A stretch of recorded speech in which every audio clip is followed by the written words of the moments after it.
Hello, welcome back to our video. I'm Dr. Bill, And I'm Ted. and we've recently had a video on what to do when you go to your neighborhood wine shop. And we try to kind of give you an idea about where to find different wines, but now comes the time that you need to figure out what the heck you're looking at. And so this session, we want to talk about wine labels. And I think you're going to see that different labels from different wineries from different countries give different information, and some of them give none at all. But what we want to try to do is show you what to look for to give you an idea what kind of wine it is, where it comes from, and some of the characteristics of the wine that will help you then combine that with a price point and buy what wine is best for you. Well, and basically, you can go when you go into a wine shop, you can look at a lot of different things, but a lot of your telling points about what's in that bottle should be right on that label. But the main thing you want to look at is kind of like real estate. What are the three L's of real estate? They always say location, location, location. So the more specific you get on the label as far as where that wine comes, that tells you a couple of things. Number one, it'll tell you usually that it's a little bit higher quality in there, and it can help you zero in on some common traits that are unique to that area. Doc, you want to tell us about some of that? Yeah, we'll get started and we'll kind of go from our right to the left, and I'll start with our descriptions over here. First wine I'd like to point out is from the West Coast. This is a wine from Washington State. And as I mentioned before, the first thing I look for is what is the wine, and here is Cabernet Sauvignon. Then I look to see the vineyard or the producer, and this is L'Ecole number 41, and that's the entire name of the vineyard, not just this particular bottle.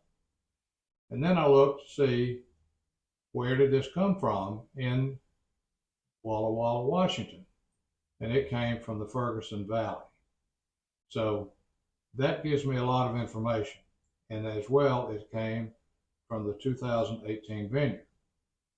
Then we look on the back, and you can read about the wine, the information they give you, and then you see what the alcohol content, and here it's 14.5% alcohol.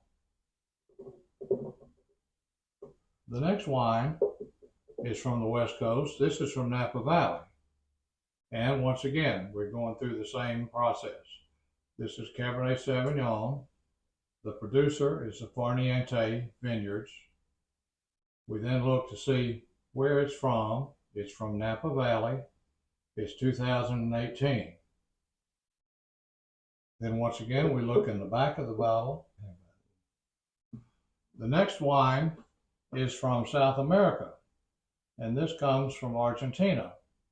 And this is a wine that I found from some producers that I've gotten a chance to know, at least by phone. Once again, I look to see it's the Malbec.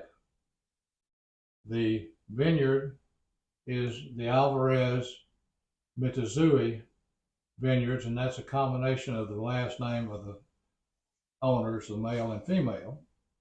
It also tells you that it's from the Mendoza region of Argentina, 2021.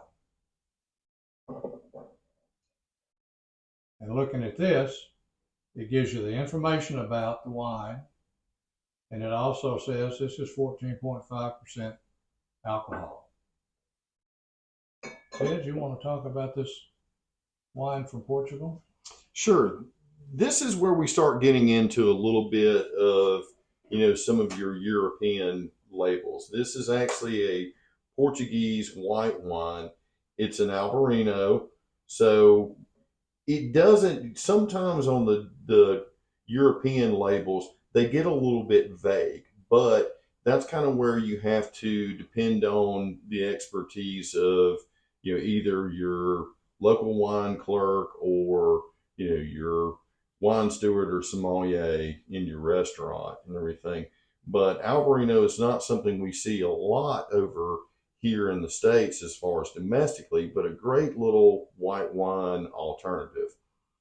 The next wine that we're going to talk about, this is actually a French wine, and this is a Nuit Saint George.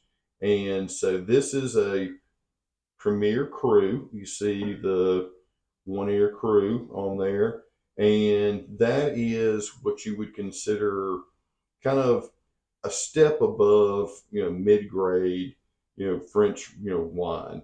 You went into the high dollar kind of wines, the kind of wines that Doc drinks. Now, those are your Grand Crus, and those are going to be your finest of, vineyards over in France. And this, kind of this style and this category of French wine is a great little bang for your buck, as far as what you're going to get, but also what you can readily find and readily afford. At least I can. But the next one we're going to talk about is, this is actually a little German Riesling, and this is from you see Vin d'Alsace. That's from the Alsatian region of Germany, and that's right between the border of Germany and France. And if you ever see Riesling on a German label, that's going to mean that it's going to be at least 95% Riesling. But a lot of times, as far as German wine labels, you'll see things like Peace Porter, Michelsberg, Auslese. And what you do on that is you take the ER off the first word on there, so it's from the town of Peaceport, and then Auslese will mean when it was picked. It'll usually say either Cabernet, Spätlese, or Auslese. And the easiest way to remember that is kick some ass. Cabinet's your first picking, so it's going to be sweet up front, but kind of acidic on the back end. Spätlese is your middle picking. That's going to be kind of a nice balance of sweet and acidity. And then Auslese is going to be your last picking. So really sweet, almost no acidity on the back end. So that's kind of the way we do, labels. So remember, there's a lot of things that you can glean from a label, but also a few things that can get a little tricky. We hope that this has been of information and helpful to you and not too confusing. But in addition to what we tried to share with you, Ted's got a few other things to bring out that I think will be of good information and good to know. Ted? Well, basically is that in the United States, there's a big movement in what they call truth in labeling. You don't want to have, any kind of deceptive information on your labels, and you don't want to have necessarily something that alludes to an air of exclusivity, like say, putting Napa Cellars on a wine that may be sourced from all over California or something like that. There's been some pretty big lawsuits and those types of things like that. So a lot of times that's, that kind of ambiguousness has been removed from the equation when you're talking about domestic wines. But different parts of the country have different laws and different rules. And like, say, France, they give you very little information other than maybe just the region, and you're just supposed to know. So kind of make sure to talk to your local wine shop, maybe your wine steward or your sommelier at your restaurant. Ask them about the wine that's in there, and they'll give you a little bit more information than maybe just the label will tell you. But look at that front label. By all means, flip it over. Look at the back of it on there. And like our last one, you might want to make sure to take a second look on there, because if you don't look real close, you'll miss that says alcohol removed. And you might wind up sucking down that whole bottle, feel the same as when you started. So, which there's nothing necessarily wrong with that. It's just you blew $15.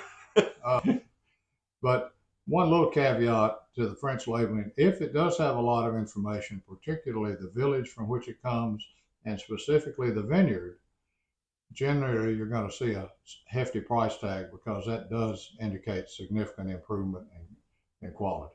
Yep. So hope you enjoyed this, learned about it, read about it, and join us on our next venture. Thanks. Like, comment, subscribe.